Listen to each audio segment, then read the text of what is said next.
30-minute reviews, Beware of Spoilers, and Exploring Hyperspace Lanes are all available ad-free. But if you want to support the show, you can go to bewareofspoilers.com and click the support button that's available on the Spotify website. Thank you.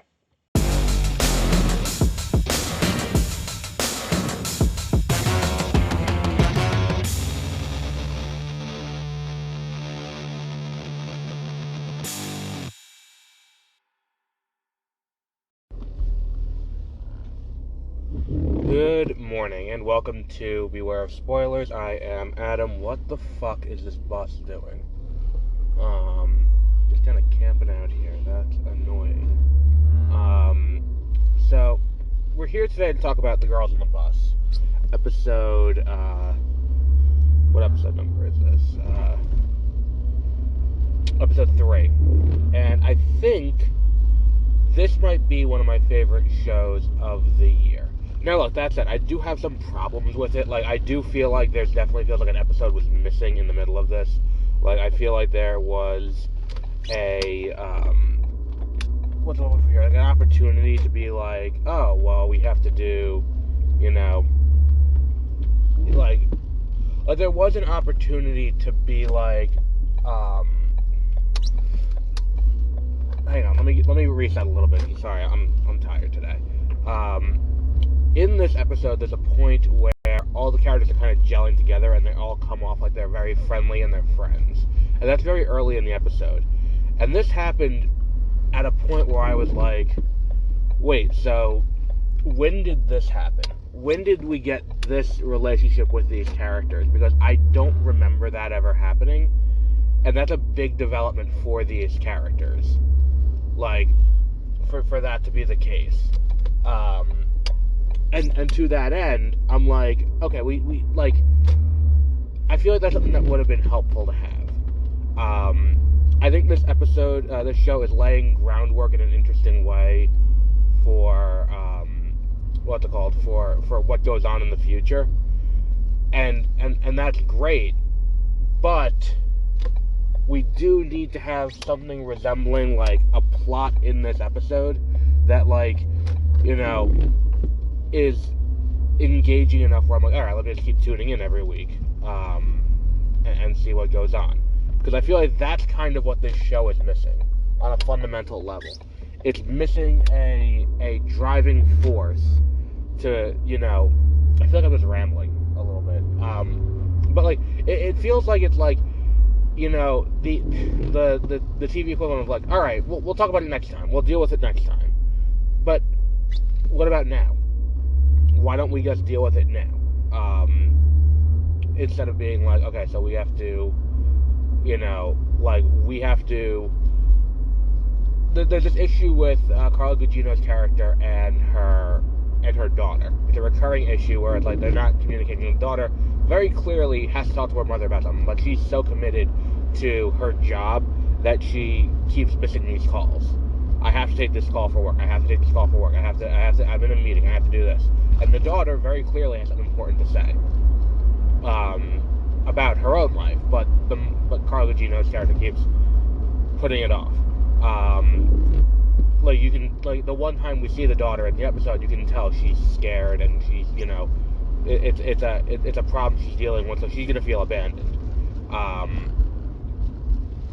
I think that there was a character that I'm like, I don't think they're gonna live the entire way through the show. Or, like, I'm fairly certain that the chief of staff for Totally Not Hillary Clinton is the one on the other side of the phone. I feel like that's not a huge leap in logic, but I do feel like that's gonna be the big reveal in this show, is gonna be that he's the one who's working with, I keep forgetting her name. Like, and I say her name so much that she's the lead, but, like, she, Melissa Benoist's character, like, whose name I still didn't look up how to pronounce. And it's one of those things where it's, like, very clearly this is being telegraphed that, like, this guy is going to be the source that she's working with. Because we never, like,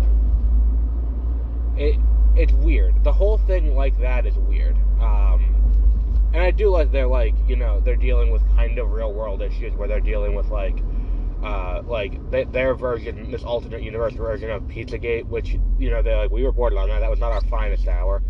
And it's like, it's one of those hindsight 2020 things. So, I think there's a lot of things that are working well for the show. I do like the relationship that everyone kind of has with the girl who is the influencer. I think that that's a very interesting approach to take, because it does allow you the ability to, provide an in for the audience to explain things and make sure that everyone's kind of on the same page about key terms and key aspects of what's going on. And I do like everyone coming together to support this girl. And I think it is interesting what the show says about, like, all of these varying people on varying, aspects of the political spectrum who are all, they're like, look, we're just in this for work. This is what we do. We cover, we're covering the Democratic primary. That's what we're doing. I feel like the interesting aspect of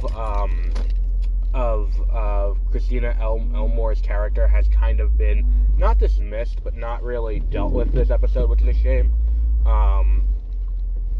Because, like, the fact that she is a black woman who is dealing with, the racism of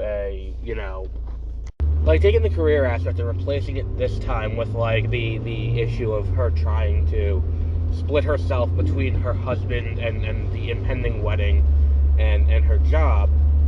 Like, it's all very, it's an interesting thing for her. Like, as interesting, I remember her character's name now. Melissa Benoist's character's name is Sadie. I'm not going to forget it now.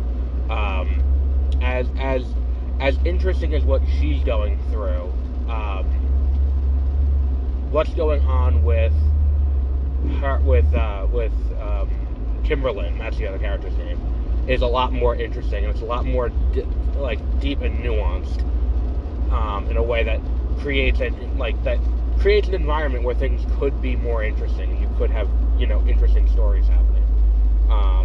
And I'm looking forward to seeing more of that story unfold as this show continues. What else have we got? I really liked, what's it called? I really liked the whole thing of Sadie kind of jumping back and forth between what she wants to do and who she's covering. I think that's a great thing for her character, because it gives the opportunity to kind of illustrate visually what her internal struggle is. Namely, she doesn't know, she's not clear about what direction she wants to take in this campaign.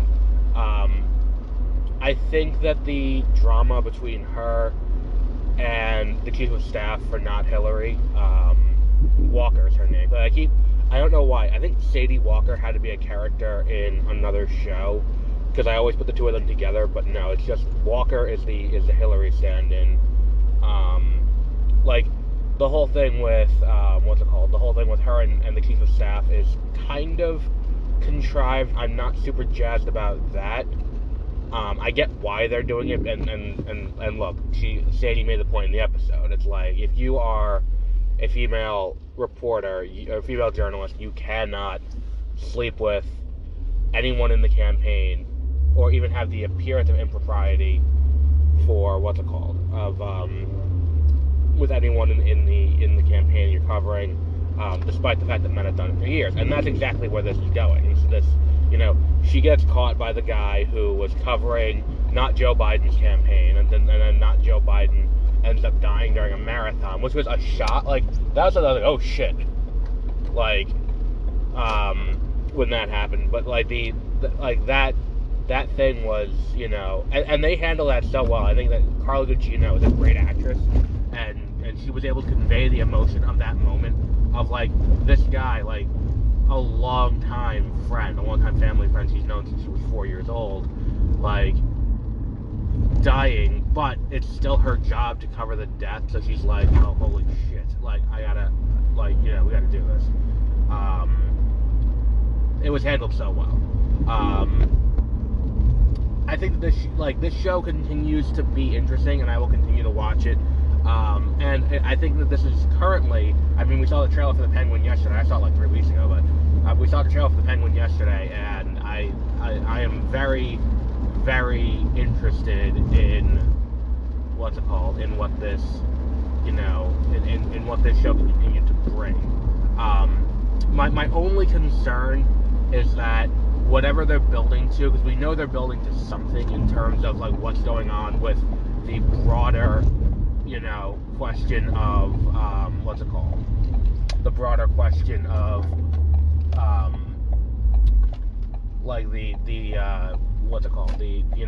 what happened at the beginning of the first episode that we're now flashing back to all of this. And I think that what's going to end up happening is this whole thing is going to be the deposition that leads up to it. I mean, look, me personally, I think there's going to be something going on with not Hillary. Like, I think that's what this is going to come down to. Not Hillary's up to something shady, and that's what's going to come out of the DNC after she gets the nomination. Because if we look at who's in play right now in terms of this, the not AOC doesn't have a chance. The stuntman, I don't think has a chance. They haven't spent enough time with him. I think if anyone has a chance, it's going to be Mark Consuelos, but even he, I don't think has a chance to really stand in and be the nominee. This is going to come, I mean, not Hillary is going to come in and take it, even though she took third. Or Walker. I keep calling her not Hillary because that's kind of her role in this, but we'll call her Walker from now on because that's the character's name. But yeah, I think that she's going to come in and take the nomination, and there's going to be something that Sadie knows that can't get out for whatever reason. And I don't know what that could possibly be. And it's also weird that, like, this character is definitely meant to be Hillary Clinton, but they reference scandals that have happened that impacted Hillary Clinton. Like, it's one of those things where it's like, I understand it's a fine line you have to walk when you do something like this, where it's like, but here's the thing. If in this world Hillary Clinton doesn't exist and Walker is the Hillary Clinton of this world, and very clearly she is, Benghazi can't be a thing unless in this world also there was also a Benghazi incident that this person was involved with.